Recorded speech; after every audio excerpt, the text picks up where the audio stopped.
A nossa equipe de reportagem acabou de gravar aqui com a dona Francisca e também a família, os filhos, né, falando sobre a prisão dela. Essa prisão que ela foi acusada de tráfico de droga no estado de Rondônia. Nesse momento, a nossa equipe de reportagem se encontra aqui, né? A gente já está vindo aqui do povoado Aldeia. A gente vai se dirigir aqui à cidade de Bacabal, onde lá na delegacia já nos aguarda o advogado da dona Francisca, o doutor Danilo.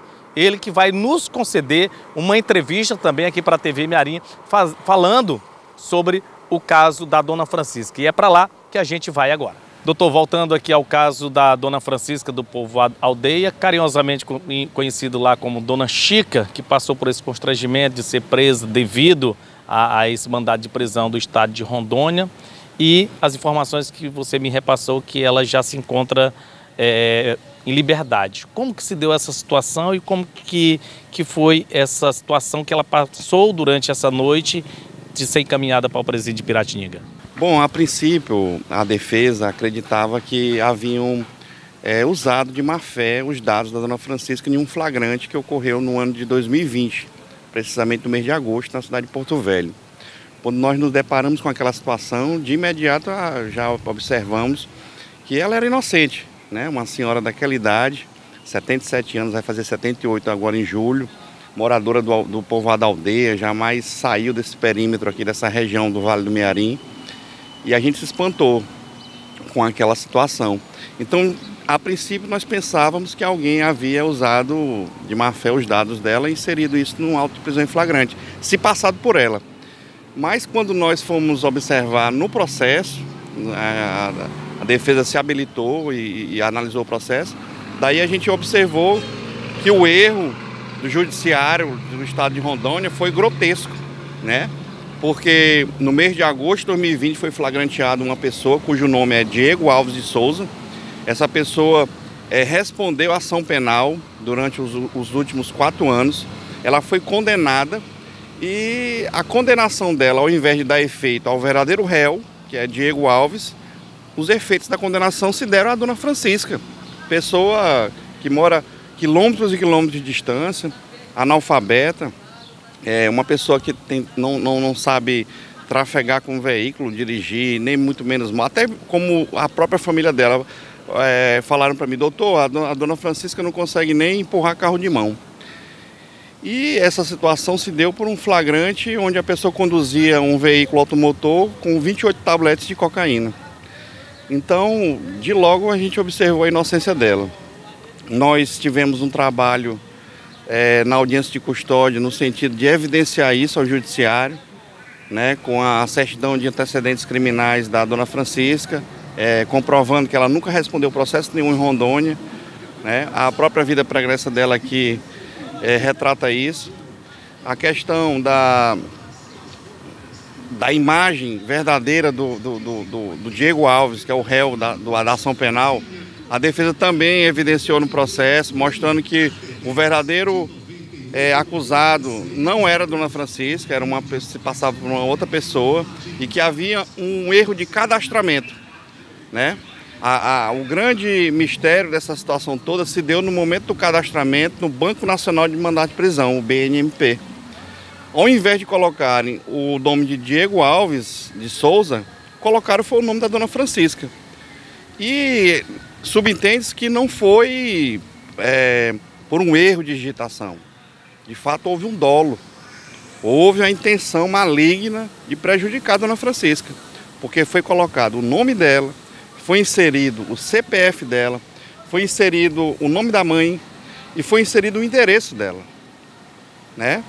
Fazendo com que a polícia do estado do Maranhão cometesse esse erro, foi levado a erro, a polícia do Maranhão foi levada a erro, por uma circunstância causada pelo estado de Rondônia.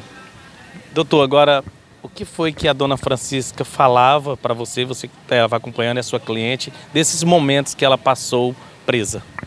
Olha, a dona Francisca sofreu bastante, eu posso dizer isso de imediato. Um sofrimento contínuo, desde o momento da abordagem, o espanto. Ela estava com um prato de comida na mão, ela tinha voltado da roça, ela paga alguns parentes dela para manter uma roça que ela tem ali no quintal da casa dela, E ela estava iniciando o almoço quando foi abordada, foi levada para a delegacia conduzida, não sabia o porquê, né? Ficou totalmente sem entender, ficou nervosa, a pressão dela aumentou bastante, né? Ela tem que vir à delegacia de Bacabal e posteriormente foi conduzida, recambiada para a penitenciária, onde ela permaneceu até momentos antes da sua soltura, né? E outra, além dessa questão fisiológica, ela tem uma idade avançada, agravou o problema dela de pressão, os problemas cardíacos, né? E o abalo psíquico que ocasionou também na família foi gigantesco. Doutor, inclusive a gente recebeu informações por parte de moradores da aldeia e também parte de alguém ligado à família, que uma sobrinha da dona Francisca, que reside na cidade de Lagoa Grande, ao saber que ela foi presa, teria passado mal, infartado e morrido.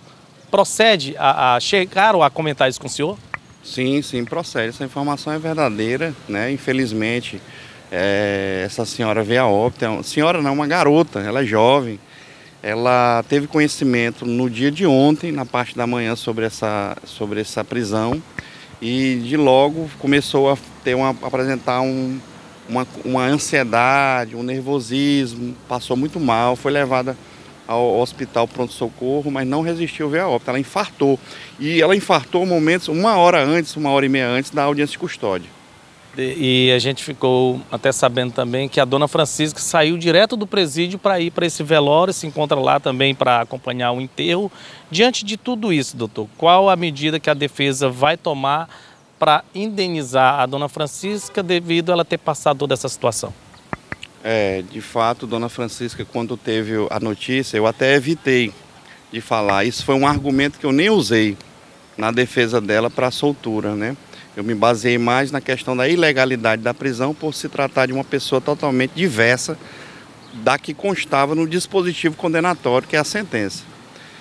Mas dona Francisca, no momento que ela teve a notícia, que foi apenas após a soltura, ela desabou.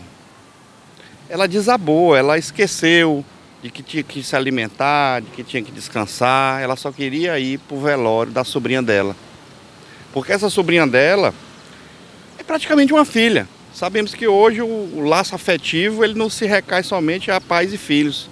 Às vezes a gente cria um enteado, a gente cria um filho, um sobrinho, cria às vezes até uma outra pessoa que não é de sangue e passa a ser nosso filho. Ela tinha essa sobrinha dela como uma filha, né? E tá enlutada, né? A família está enlutada. São felizes pela soltura de dona Francisca, mas enlutados nesse sentido. Quanto à questão reparatória, os danos e sequelas são irreversíveis. Nós vamos tentar objetivamente uma reparação pelos danos psíquicos, morais, materiais que dona Francisca e sua família sofreram e estão sofrendo ainda por essa tormenta causada por essa prisão ilegal.